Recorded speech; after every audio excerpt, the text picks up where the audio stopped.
Hello everyone, how are you?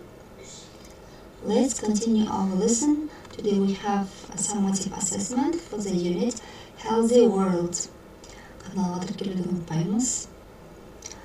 Осы тақырыпта бүгін біз summative assessment, яғни бөлім бойынша бақылау орындаймыз. Writing task 1, writing. Complete the sentences with the verbs in brackets. Use present continuous, яғни жақша ішіндегі сөздерді present continuousке қойып жазу қажет. Яғни present continuous дәл қазіргі болып жатқан іс-әрекет.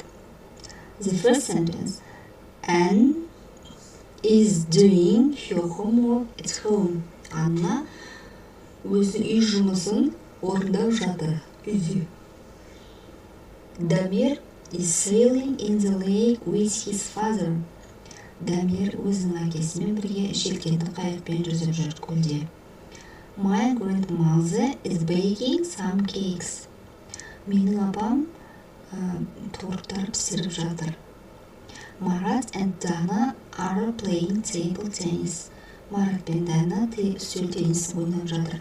Яғни көпше түрге біз ар қоямыз. Және етістікке ing жалғауын жалғаймыз. Бесіншісі, I am writing a letter to my friend. Мен досыма хат жазып отырмын. Next, exercise 2. Яғни берілген жоғарыдағы сөздерді орнына қойып шығамыз. Сәйкестендіріп.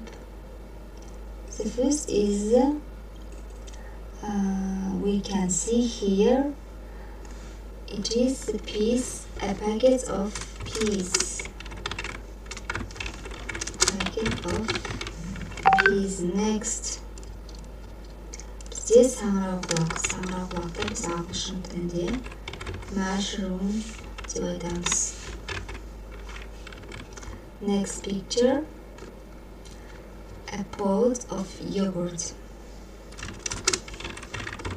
Яғни бір ыдыстағы йогурт айтамыз. Next word is a